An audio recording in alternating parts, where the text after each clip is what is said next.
Anji, so my name is Yash GAIKWAD, and let us get started with our chapter 3 of Indian economic development, that is liberalization, privatization, and globalization. So before we begin with our chapter, let us recall what we have studied in the previous units. In the previous unit, we were looking at the sectoral growth of various sectors in India after independence, and in that we have studied that majorly had three sectors, namely agriculture, industry, and service sector. So, although we were primarily focused on agriculture in order to become a self reliant country in terms of food security, but a key issue that agriculture sector faced was that number one, it failed to employ people, and as there is a kind of unemployment known as disguised unemployment, where let's say a job requires only two people to complete it, but four people are engaged in the same job. So this extra two people appears as if they are in an employment. However, they are not creating any surplus value. So the same job could have been done by two people, but now here we see that four people are employed. However, the total output remains constant. So that was one big challenge in the agriculture sector. That number one, there was no development in terms of the overall output increase. Number two, a majority of population was dependent on agriculture, and when they tried to shift towards industrial sector, either they did not have sufficient skills or the industries were not developed enough to absorb this excess manpower. The second sector that had talked about was the industrial sector. And the key challenge that industrial sector faced were primarily two. Number one was the introduction of license Raj system, under which if an entrepreneur or a private player wanted to enter into the markets, he has to get himself registered with the government and obtain a license, and only then he will be able to produce a certain product. And in that too, if he wanted to diversify, that is, if he's product manufacturing product A and now he also wants to manufacture product B, so he would have to again go through the same process and get another license for the purpose. What this created was excess of red tapeism, and which implies that there was a heavy burden of compliances and paperwork, which made it not so lucrative for the private players to operate in Indian markets.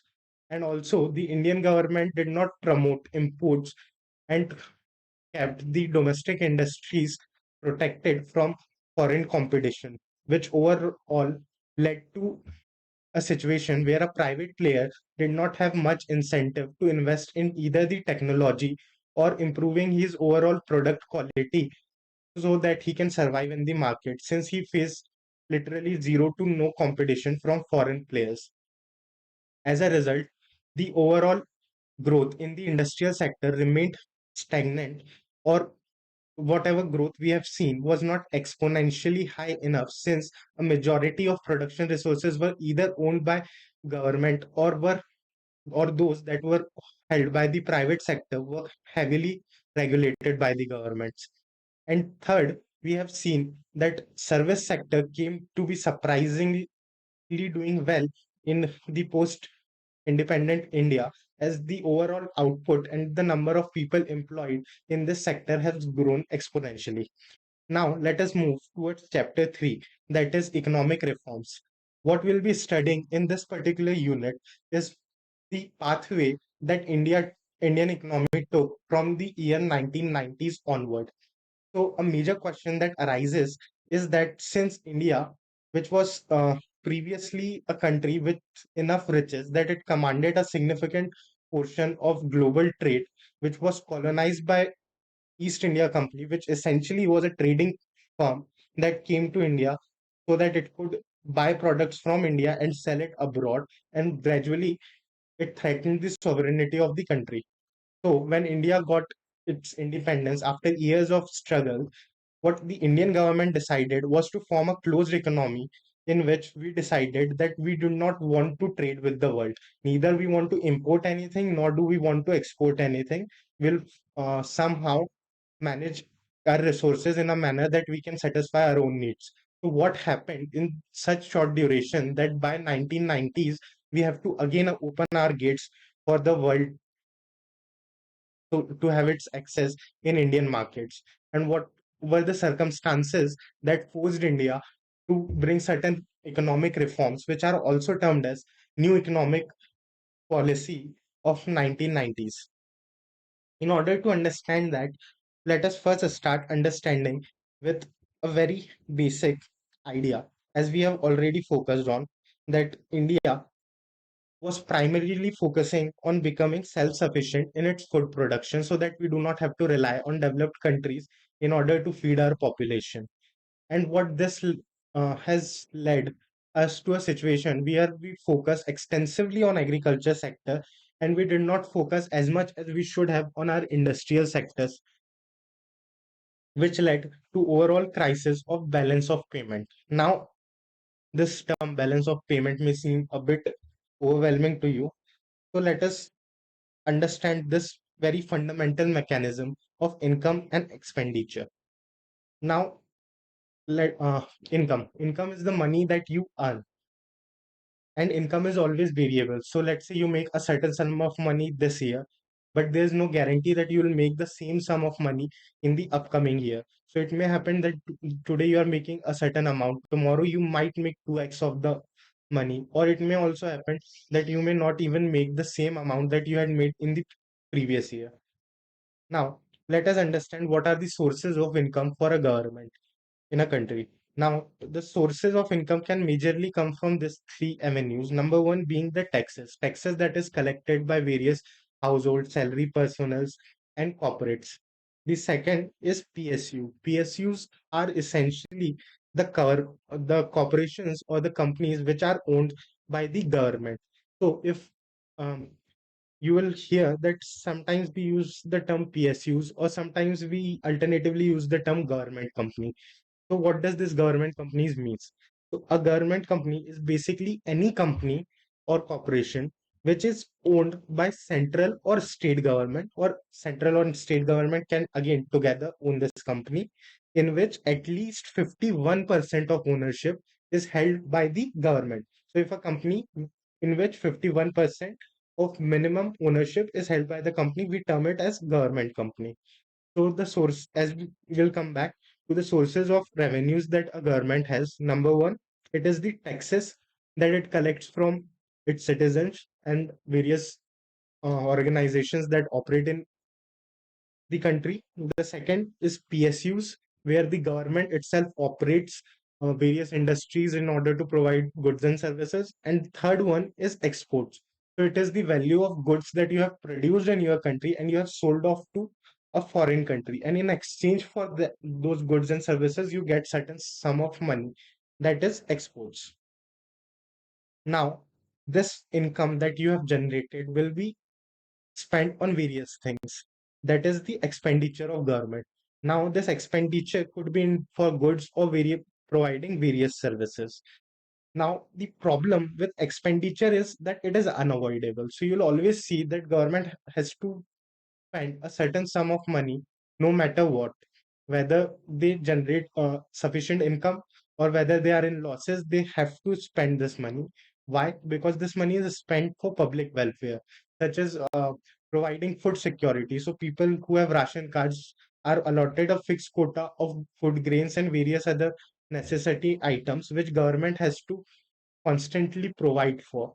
And another major challenge with this expenditures is the return that is generated through this expense is not immediate. So let's say if government is spending certain sum of money in construction of a hospital or a road network, or let's say in construction of a school. So all this expense will be done this year, but the returns will inflow in upcoming year. When in case of a school, the returns will inflow when that child has graduated from that school and has entered the market as either a salaried employee or going into a profession. So the returns are delayed. Now, this expenditure is done on goods and services.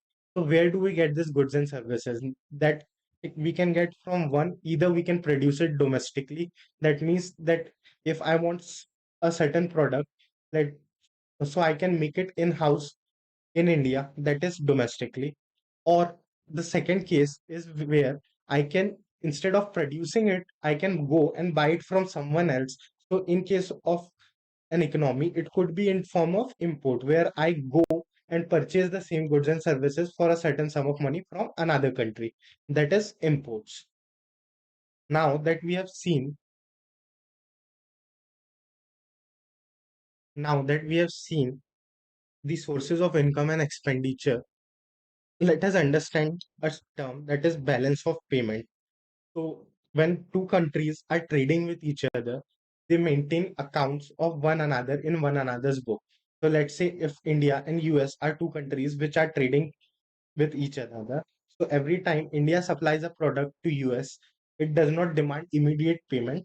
Rather, what it does, it maintains an account with it, which are namely current accounts and capital accounts, where it records the total amount of goods or services that in terms of their value that India has provided to US. And similarly, when US ex- provides any goods or service to India, it maintains its own account with itself.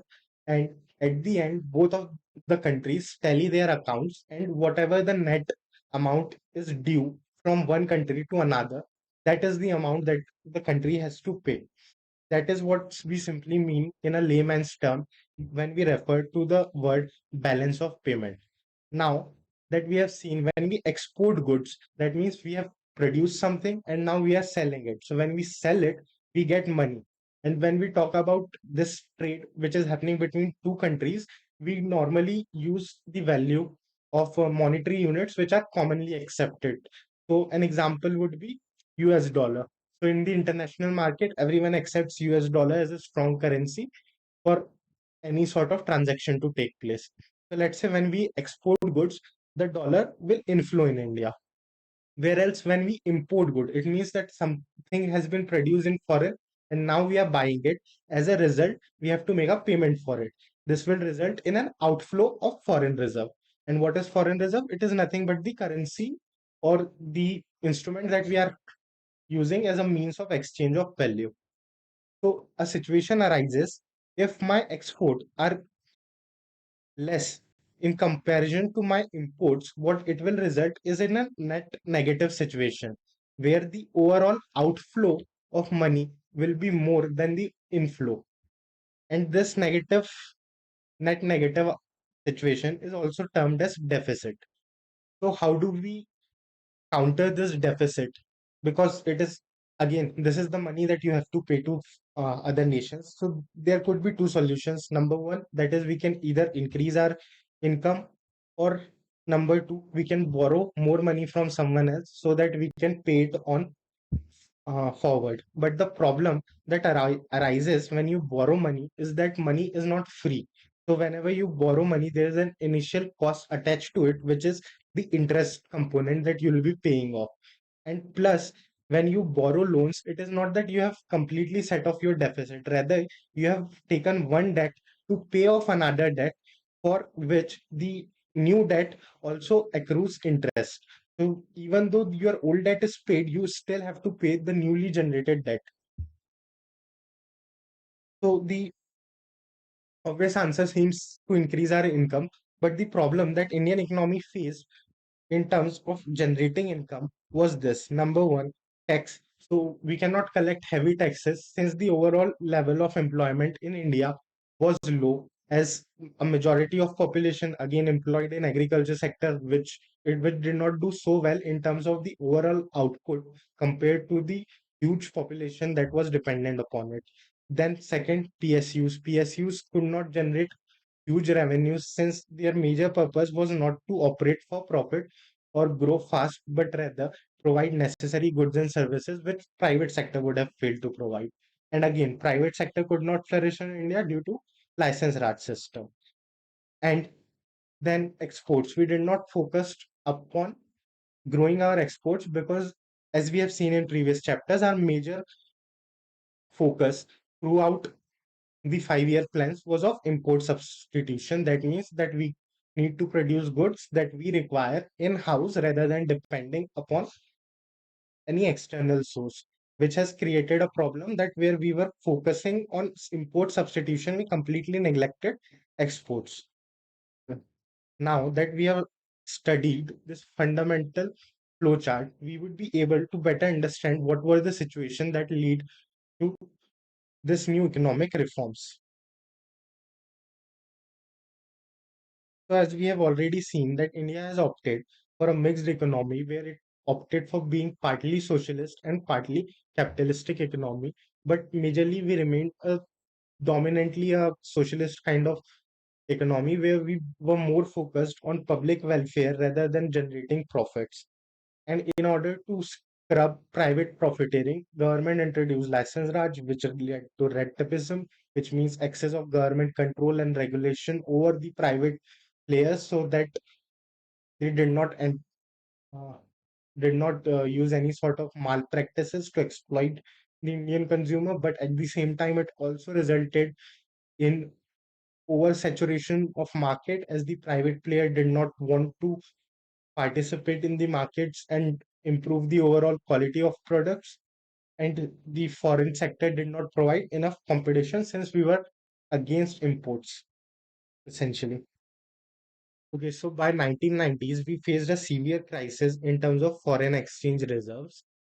The reason for this was that one, we were not exporting enough goods. Second, we were still dependent on various goods that needed to be imported, such as capital good and technology, in which, although our reserves were depleting day by day, and a situation came where we had only funds left for surviving 2 weeks, beyond which we could not manage to pay any foreign government, and the overall fiscal deficit of the country was piling up higher and higher. Plus, also had the challenge of providing for people who were in poverty and a massive population that was constantly growing, plus a major challenge of unemployment was still in front of India.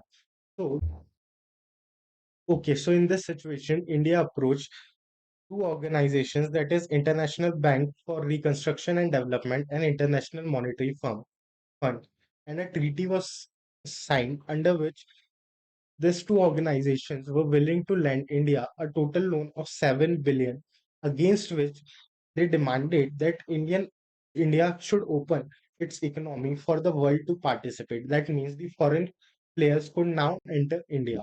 That led to reforms of 1990s. Now, these reforms can majorly be classified into two kind of reforms. Number one was the stabilization reforms, in which the economist focused on the short term goals of the Indian economy. That was number one, controlling inflation or generating employment. At the same time, there were long term reforms taking place that we can term as structural reforms. This reforms primarily comprised of liberalization, privatization, and globalization. Let us understand these terms one by one.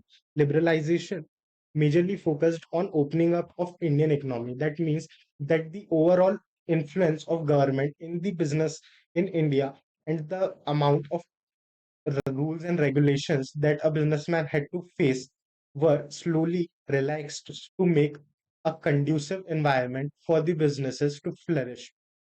Privatization, it means that since government was primarily a major producer in India, government would either reduce their reduce their shareholding in the PSUs, and that could be done in two ways. Either number one, it through disinvestment, which means the government would reduce its shareholding that it holds in a company and allow private players to buy that share from them.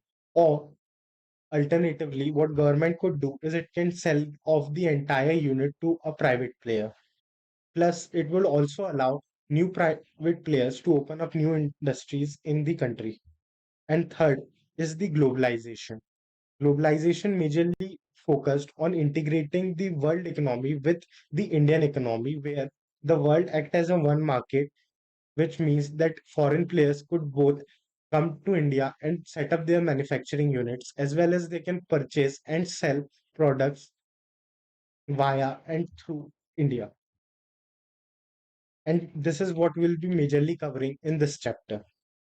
Let us start with liberalization as the very first topic that we'll be undertaking. So, as we have already understood that the key idea behind liberalization is to reduce government control over the market players. So, liberalization could easily be understood that how the business processes can be made much smoother. In order to achieve the objective of liberalization, the Indian government made major changes to its import and export policies. Where previously we did not wanted the foreign investment in the country in terms of competition from various producers that may enter Indian market, and sooner the domestic producer would be crushed down. Now we became a bit relaxed and tolerant towards foreign companies entering in the Indian market, and we'll be studying the effect of liberalization on various sectors. First was the industrial sector. In industrial sector, government focused majorly on four things. Number one was removal of licensing system, which meant that more players can now produce goods and services in the country. Number two was reducing any restriction that was placed in order to protect small scale industries where a big manufacturer would otherwise not been granted permission to produce certain goods as they were reserved for only small scale industries. So such restrictions were removed.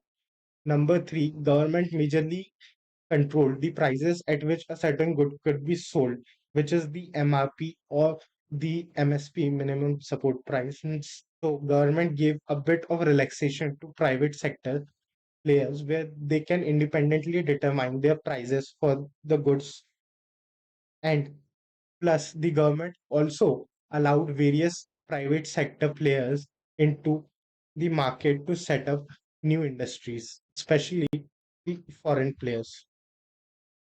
However, there were certain products that still remained in government control, which majorly included cigarette, petrochemicals, drugs, and pharmaceuticals, which were controlled and regulated by the government.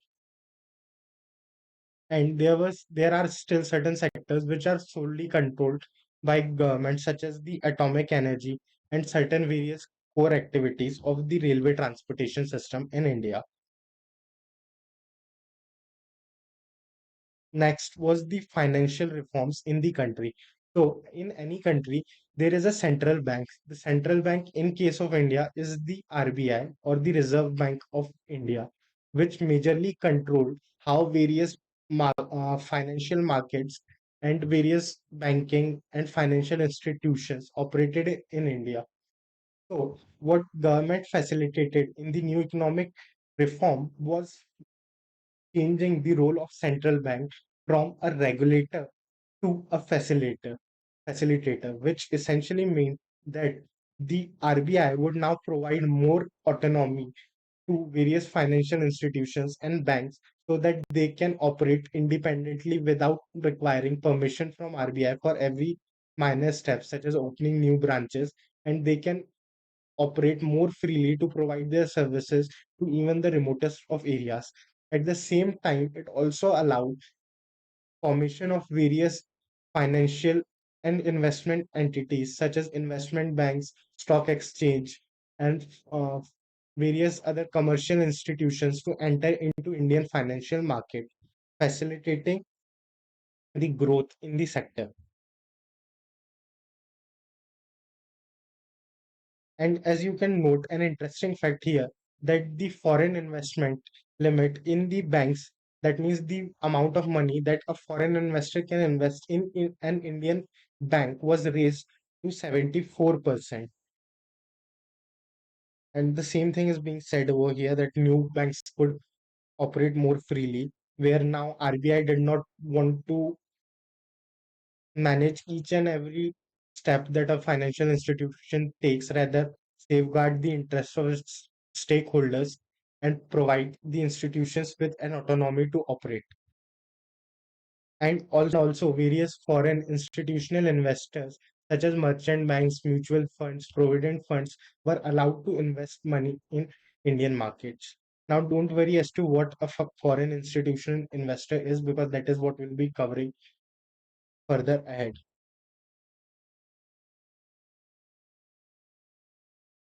Now, another major source of income for the government was tax revenues. So let us look at what was the effect on tax structure. So if you are to say taxes, it could be majorly divided into two sections. That is your direct, that is your direct taxes, and and indirect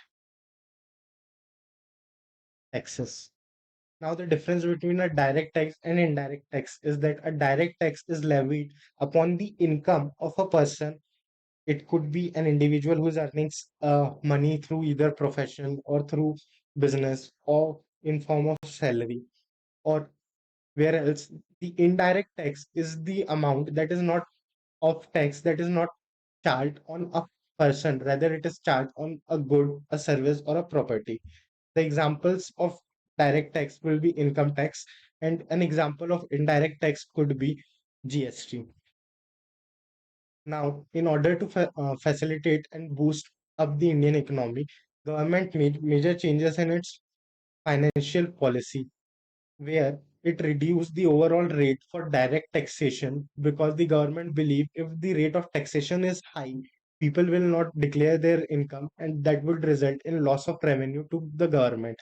So what government did was to reduce the rates of tax, so that it will provide an encouragement to the taxpayer to declare his income truthfully, and this will result in an overall increase in the revenue of the government. And the corporate tax rates at the time were also very high, which were gradually reduced. The second thing was the indirect taxes system. So the indirect taxes were reformed in India in year 2016. So prior 2016, you had various taxes that operated in various states.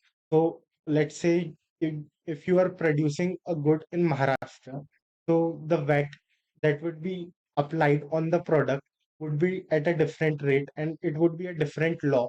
Whereas if you were producing the same good in Madhya Pradesh, so the laws of indirect taxation on that particular good, such as manufacturing, excise duty, VAT, sales tax, etc., would differ from state to state. So Maharashtra would have entirely different laws which would be governed according to its state legislature, whereas Madhya Pradesh would have entirely different set of rules that will be governed according to their state governments. And imagine what would be the situation for a person who wanted to trade on pan India basis. So, in order to solve this problem of multiple states, multiple taxes, and confusion, a new tax regime was introduced, that is GST, Goods and Services Tax, with the central idea of one nation, one tax, and one market. So, no matter in which state you operate or produce your good in India, and no matter where you are selling it throughout India, there's only one tax you need to pay on it, that is GST, which provided ease of compliance. The next we'll be looking at is the foreign exchange reforms. Now, a major change that happened in foreign exchange was that the value of Indian currency was devaluated. So, how do we measure the value of a currency? Is that the number of units of a currency that you have to give in order to get 1 unit of a foreign currency is the exchange rate. So, when we say that the Indian currency was devalued, so we'll try to understand what we actually mean it by this example. So let us say that I want to purchase $1, and in order to purchase $1, I have to pay 70 rupees in exchange. That is a basic exchange rate we have established. Now, let's say I have to purchase the same $1, but this time I have to pay 80 rupees in order to buy that. What does this imply? This implies that in the second scenario, I have to pay 10 rupees extra. What does it mean? It means that the overall position of the Indian rupee in comparison to dollar has weakened. That means now I have to pay more Indian rupee in order to get the same $1. This is nothing but the devaluation. Now you'll ask, what is the benefit of devaluation? The benefit of devaluation is this. Let's say if I wanted to if I wanted to purchase a good from India and the price of that good was 10 rupees. So in the older system, where the exchange rate for $1 was 70 rupees, I could only purchase 7 units of that good. Whereas in the new system, where if I had the same $1 rupee, now that would be exchanged for 80 Indian rupees. So now I can purchase 8 units of the same product, which means that this increase in my purchasing power will make me think that, okay, if I'm a foreign entity and I want to purchase goods, so India will become a lucrative option for me to purchase more goods. As a result, the effect will be that the Indian economy will be able to export more goods since its monetary value has been deflated.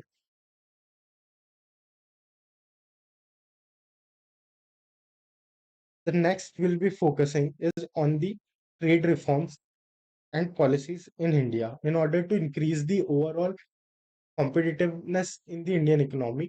The open economy was opened up so that foreign companies can now enter India and set up their manufacturing units. So when these companies will come, one, they will bring new technologies with it, which will result in modernization. Plus, the competition would provide sufficient source for the domestic player to upgrade themselves. Now, before we move into understanding how did we allow more of foreign companies to enter in India, let us understand what how did we prevented them from entering into the country for so long, or what was the reason that this foreign countries could not enter India prior this reform.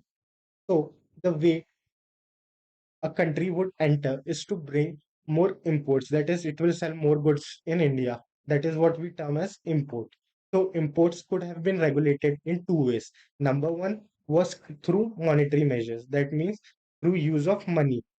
And how would you regulate imports through monetary measures? Was by making the foreign good in Indian market more expensive than the domestically produced one.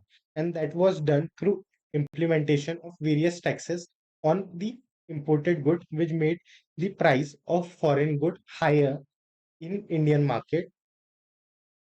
As a result, a rational consumer will always choose to go for domestic products as they were priced cheaply. Now, this tax is what we alternatively term as tariffs. The other way imports could have been regulated was through non-monetary measures. Now, what does non-monetary measures means? That where we are not manipulating the price of a product, but rather we are creating certain rules and regulations through which we can regulate the amount of quantity that is available in the market. That could have been done in two ways. Number one was quantity restrictions that India provided that, okay, if you're a foreign player, you can import only certain number of goods in a given time period in India. That is, you say you are to import machinery in India, or you are to import consumer goods in India. So you can only import 1,000 unit of a particular good in India. Beyond 1,000, you cannot. So that is a quantity restriction, which is termed as quotas. That is the number of units you will be importing. And the other way could have been through complex process of licensing. So if I'm a player who wants to import goods to India, I'm a foreign player who wants to sell its product in India. What Indian government will do is it will place a condition that, okay, if you want to sell in India, you need to have a valid license. And then the government will make the process of licensing as complex as it can be, so that either the process is very time consuming, draining, and there's excessive of paperwork, so that the foreign player loses interest in selling to the Indian markets, or due to red tapeism and so much complexities, he decided that it is not worth enough to import such goods. So, through various administrative delays, again, the government will be able to restrict the amount of good that is being imported in India. So, now we have seen the ways that these restrictions operate. Now let us look at the effect of the new economic policy on these restrictions. Number one, what the government did in terms of monetary reforms or the tariffs was that it reduced the tariffs on imported goods. So as a result, if a good was imported in India prior to this economic reform, then the overall price of that foreign imported good was higher than the domestically produced one. And this gap existed in price due to taxes. So now government has reduced those taxes. That means the foreign goods and the domestically produced good were now at the same level and they've offered competitive pricing. The second thing Indian government did was in terms of removal of non-monetary measures. That was number one, abolishment of licenses, except for certain key areas such as atomic energy or hazardous uh, products or your pharmaceutical drugs, etc. So apart from very few sectors, Indian government removed the need of licensing. That means more foreign players can now enter in the Indian economy freely. Plus, the overall friction and the compliance cost has been reduced for them. At the same time, the overall quantitative restrictions or the quotas were also gradually reduced and removed in certain cases, which provided that a foreign player can now import huge amounts of goods into the Indian economy. That is the same thing which has been given on this page. Now let us move towards the second part of our chapter, that is privatization. As we have already seen that privatization implies a sharing of ownership where government promotes more and more private sector players to participate in the economy. This can be done in two ways. Number one, either the government reduces its share in the companies that it owns and provides an opportunity to private players to invest into that company. So let's say a company is 100% owned by government. What government could do is it can sell 50% of its share to private sector and then it can retain 50% of share for itself. This process is nothing but disinvestment, where gradually a portion of ownership is transferred to private sector. Or alternatively, what a government could do is it if it owns 100% of a company, it can sell 100% to a private entity, which is an outright sale, where the entire ownership and risk is transferred to the private sector. And as a result, when government is promoting private sector players to come up, it will attract more of foreign direct investment. That is the money that is coming from the global economy into the Indian economy. Plus, it has also improved PSUs, that is the organizations that were owned by government in better management, since now they would be partly owned by the private sector, which means that the overall control of the government would be reduced. And even if the control of government on the PSU is reduced, what it implies is that the management can now take more effective and efficient decisions that will result in overall improvement in the overall output of such PSUs. Now, the government has also started a program under which it recognizes such PSUs, which has contributed significantly.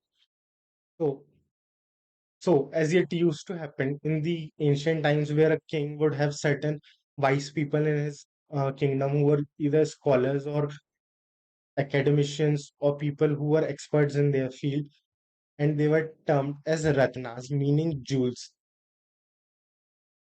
In the similar way, the Indian government started naming the best performing units of public sector enterprises by awarding them titles such as Maharatnas, meaning the biggest of jewels, Navratnas, and Mini Ratnas.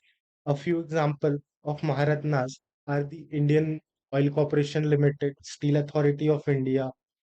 In case of Navratna, it is Hindustan Aeronautical Limited, Maharashtra Telephone Nagam Limited, and in case of Mini Ratna is Bharat Sanchar Nagam Limited. popularly known as BSNL, and Airport Authority of India. Now, these PSEs were recognized due to their ability to generate good profit and at the same time providing good quality of services to Indian consumer at affordable prices. And a reason for this was partial disinvestment on the side of government and giving more autonomy to these firms. Let's move on to Okay, so let us move on to the next phase of our chapter, that is globalization. As we have already discussed, globalization means connecting the Indian economy with the world economy, that is integration. And this was achieved successfully. This was achieved successfully through implementation of the new economic policy reforms, where the trade was facilitated between both the global players and the domestic players in a two-way trade system. As a result, India became a global outsourcing hub. Now, what does the term outsourcing means? So, let us say you are a company who is involved in the process of manufacturing a certain good. Let us say, assume you are manufacturing cars. Now, apart from the process of manufacturing cars, you will have to deal with various other activities, such as number one is you will have to maintain your books of accounts. Number two, you would have to maintain your support system. So this could be the after sales services where you have people who would be telecallers and will be providing information to your customers regarding insurance policy or what are the models that are available or solving any query that a customer may have either before he purchases your product or after he purchases that. Or the other things that you have to do is that you have to maintain a website and you have to at the same time do various advertisements and promotional activities. So what is your core business? Your core business is of manufacturing cars, so you retain this. And how about all these activities you give it to a third party who will manage it on your behalf? This is nothing but outsourcing. So India, as a result of the new economic policy, became the outsourcing hub of the world, where our development in various fields, such as the IT sector, has resulted in a massive boom and employment generation in service sector, where we provided various outsourcing services. An example of it would be BPOs, which are business process outsourcing units, could be seen in case of a massive number of call centers that are operational in India, where a foreign country essentially outsources its customer support service to a firm in India, which handles it on their behalf. Various firms in India maintain accounts and books of record for various foreign counterparts. At the same time, banking services in India has improved. So India facilitates various banking activities. A good example that comes to mind is Infosys. Infosys provide various software related services to various countries and various companies which are situated in foreign markets. Similarly, film editing, book transcription, clinical advices, teaching are the services which has been outsourced to India thanks to our development of internet connectivity and communication channels, where we can transmit data on real time basis. Now, why would someone outsource their services to a foreign country? The reason is simple. Since India is a country which has huge population, that means we are a labor abundant country. So a person say charges X amount of rupee to do a certain task in India. The same task, if I have to get done with a person in foreign country, will charge 2x. As a result, it makes the Indian labor comparatively cheaper. So the foreign companies come to India in search of labor that is more affordable and skilled. Anji, so let us study about one of the most important organization that regulates overall global trade. That is the World Trade Organization. It was founded in the year 1995. Now, prior 1995, how was the world trade regulated? It was regulated under an agreement which is known as General Agreement on Trade and Tariff, that is GATE. But the problem with GATE was that it was not a binding treaty on all its members. So it was later upgraded into World Trade Organization, which was established in the year 1948 with 23 countries as its member. And today, the number of countries that are members of WTO have improved significantly. Now, WTO manages all aspects of international trade, such as the multilateral trade agreements. So again, let me explain you what does a multilateral trade agreement mean. So let's say there's a country A and there's a country B, and country A provides goods and services to country B. This is a case of unilateral trade agreement.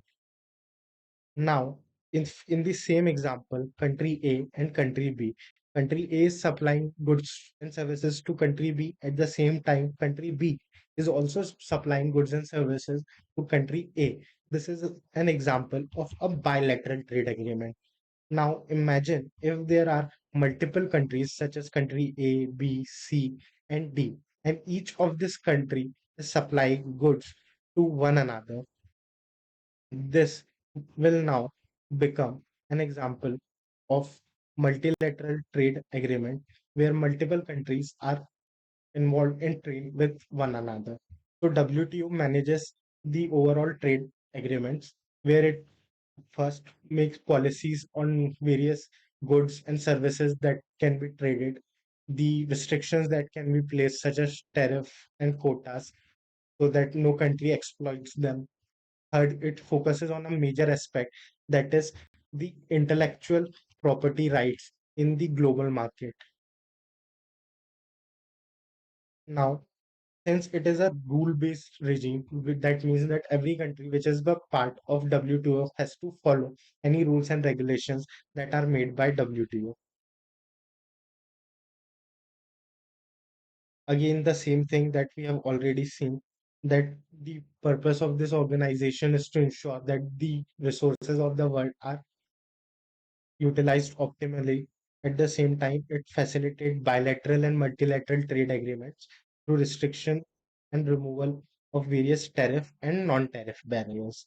Non-tariff barriers meaning non-monetary barriers. And India is a major player when it comes to WTO countries, as India represents the interests of both India as well as various other developing nations. Now, a major criticism that we will see with WTO is that although when we became a part of such multilateral trade agreements, we did open up our domestic economy for foreign players to enter. That means a developing country has opened its market for foreign developed countries to enter into its market. However, the developed countries are still reluctant to open up their markets to the developing countries. That is first criticism. The second criticism is that the developed countries have certain key areas and objectives which are always secured and safeguarded under such agreements. However, the concerns of developing country in relation to sectors such as, let's say, agriculture or textile are not given so much importance or are not delivered in terms of the promises made to them. So it overall becomes a net negative situation for the developing countries in under such agreements. Next, let us look at what was the effect of the policies so introduced in the upcoming time on the Indian economy. For that, I'd like to draw your attention towards this chart that compares the overall growth rate in various sectors. Something that you'll see here is that during the period of 1980 to 1991 and 2002 to 2007, the overall GDP has grown from 5.6 to 7.8 percentage and has continued to grow in the next year whereas the overall sectoral breakdown, whereas if you look at the overall sectoral breakdown, the agriculture sector has constantly declined. The reason for this was that when foreign entered India, they came with one motive, that was earning profits. And agriculture sector did not seem to be so lucrative. So as a result, various infrastructure facilities such as irrigation or educating farmers or various other necessary equipment that are needed for agriculture were not given so much importance. As a result, the sector kept on declining.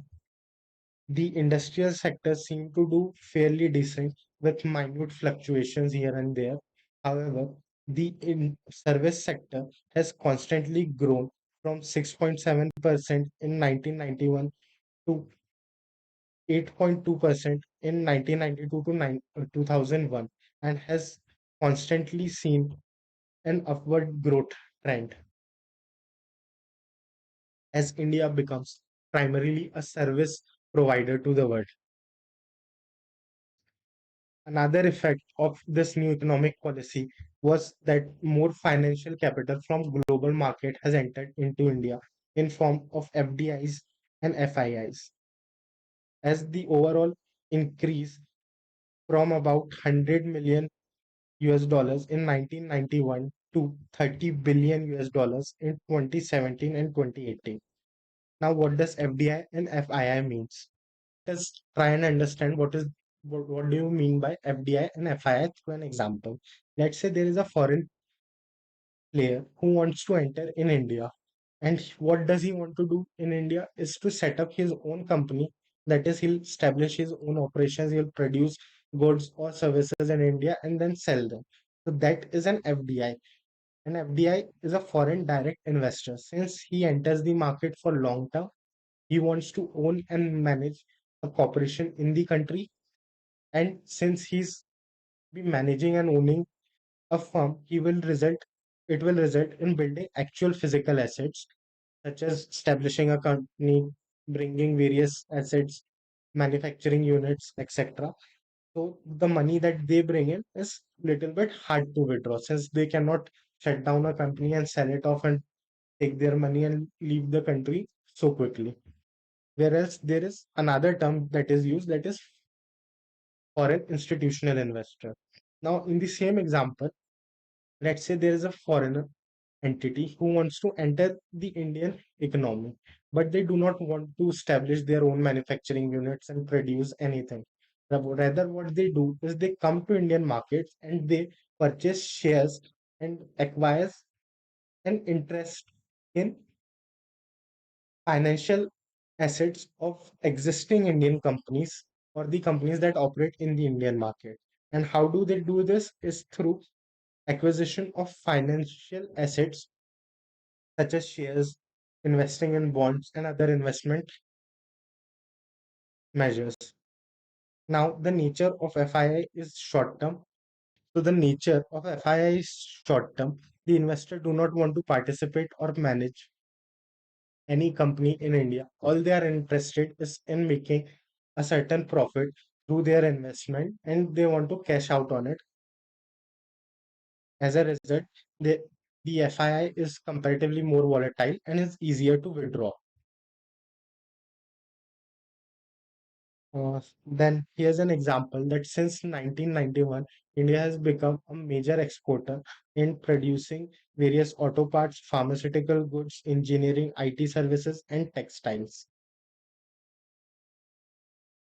A good case study can be seen here, where we have a list of Indian companies which are doing fairly well in the global economy, such as the ONGC, Oil and Natural Gas Corporation, which operates in 16 countries globally, the Tata Steels, which was established in 1907 and today operates in 26 countries, selling its product in 50 countries. It employs 50,000 personnel of other countries. At the same time, HCL Technologies is one of the top IT companies in India, which operates in 31 countries, employing 15,000 people. At the same time, Dr. Reddy Laboratories is also a big pharmaceutical company which has established a global footprint.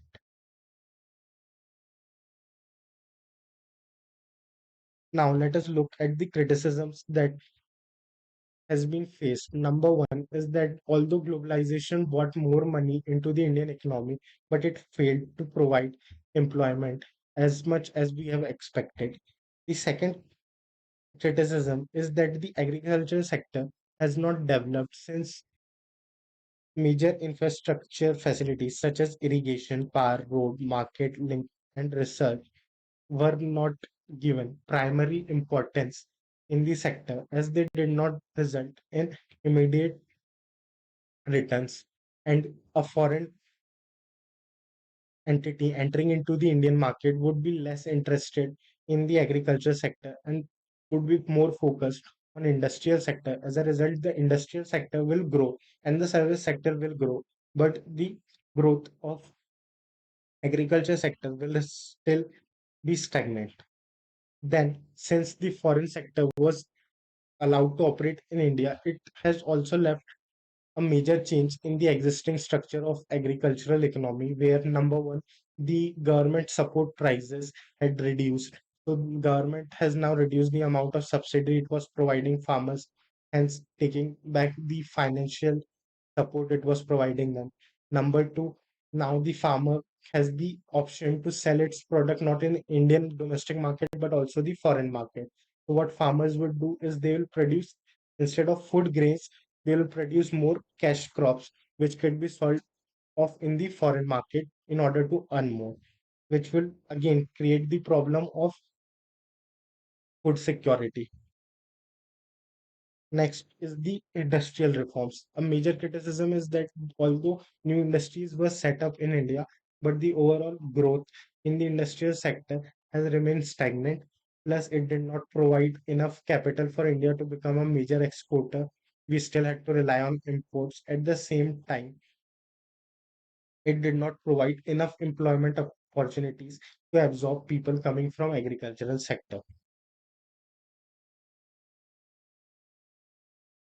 And since tariffs were reduced, the good that came from the foreign producers was now cheaper to Indian consumers. As a result, Indian consumer would prefer more of foreign goods over the domestically produced one, resulting in an adverse situation for the domestic producer. This will result in an adverse effect on local industries and employment opportunities.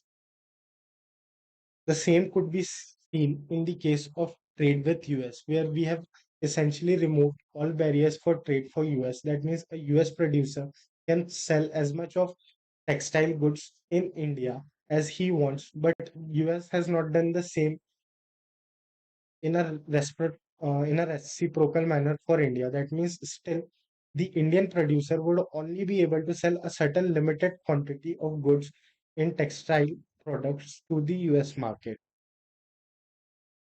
which is a major criticism of the new economic policies, that it does open the door of the developing market and developing economies to the developed countries, but at the same time, the developed countries still have walls and barriers protecting their interests and not allowing developing countries to enter their domestic markets. Next is disinvestment.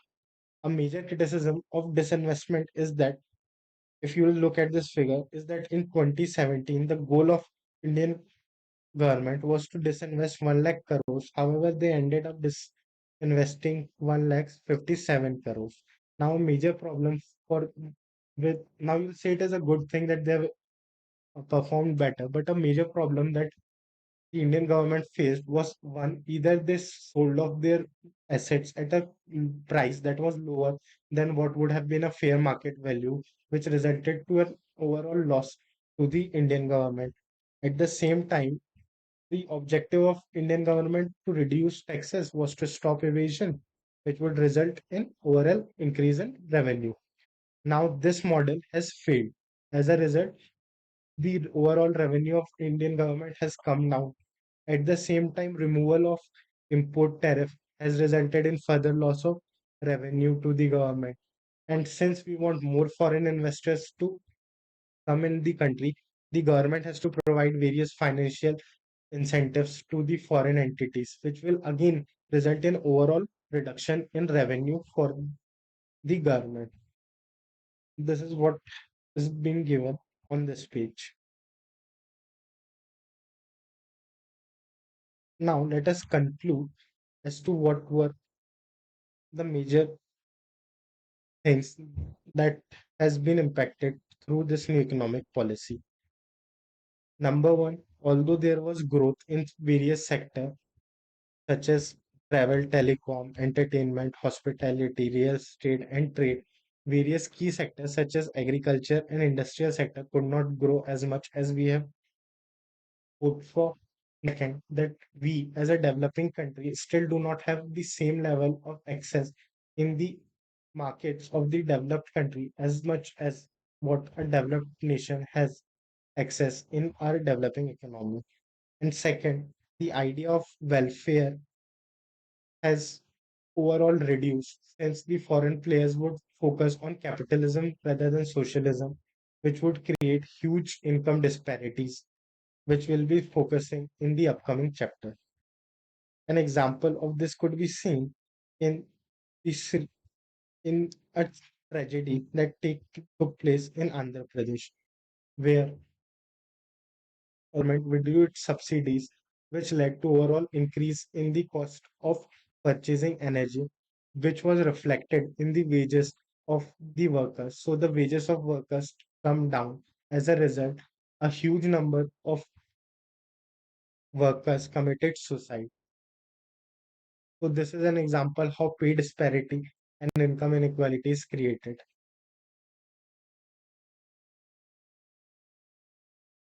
Again, before we move on ahead into the next chapter, as a term that has came over and that has came over and again fiscal policy. So let us understand. In any country, there are majorly when we talk about economic policies, they can be divided into two major heads. First is the monetary policy. The second is the fiscal policy. Now, the monetary policy of any country deals with regulating the overall money supply in the economy. That is, how much money does people have with them. This is controlled by the central bank. In the case of India, it is RBI, and various instruments through which it controls the money supply in the economy is through interest rate, loan policies, and etc. So, any policy related to money which focuses on controlling money supply formed by the central bank is termed as monetary policy. At the same time, there are policies that the government make at both central and state level, which are focused on the expenses aspect, that how much government will spend on defense, infrastructure, public facilities, etc. It is what we term as fiscal policy. Sometimes you'll also hear the term budget, which is nothing but a part of it, and a major component of budget is the changes in the tax regime. Now let us have a quick recap of what we have studied in this particular chapter. Number one, we have seen the background or the situation where we had a mounting fiscal deficit which forced the Indian economy to adopt new economic policy and open its gate to the global economy.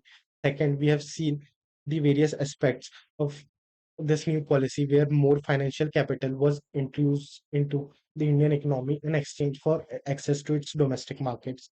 At the same time, we have seen the objective of the policies that was number one to make access to Indian markets more easy to foreign players, that is, and integrating Indian market with the foreign market, that is globalization, allowing private sector to bloom in India, that is privatization, and relaxation of various rules, that is liberalization. Next, we have also seen the aspects that liberalization focused on creating policies that were more friendly towards the private sectors so they can flourish in India.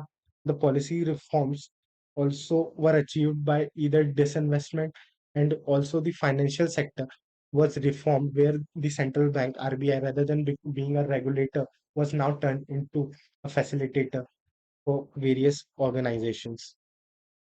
Next, we have seen privatization, which was achieved by disinvestment in the public sector enterprises. The impact of disinvestment or sale of PSUs or allowing new private sector entities to operate in India has resulted in overall increase in efficiency of various units, and at the same time, public-private partnerships were formed. A good example that comes to mind is the highways or road networks, where a private player builds and operates a toll and a road, and against which it collects a certain sum of money. However, the ultimate ownership of that road remains with the government, but the government allow the private player to develop such infrastructure and can charge royalties in order to recover their cost.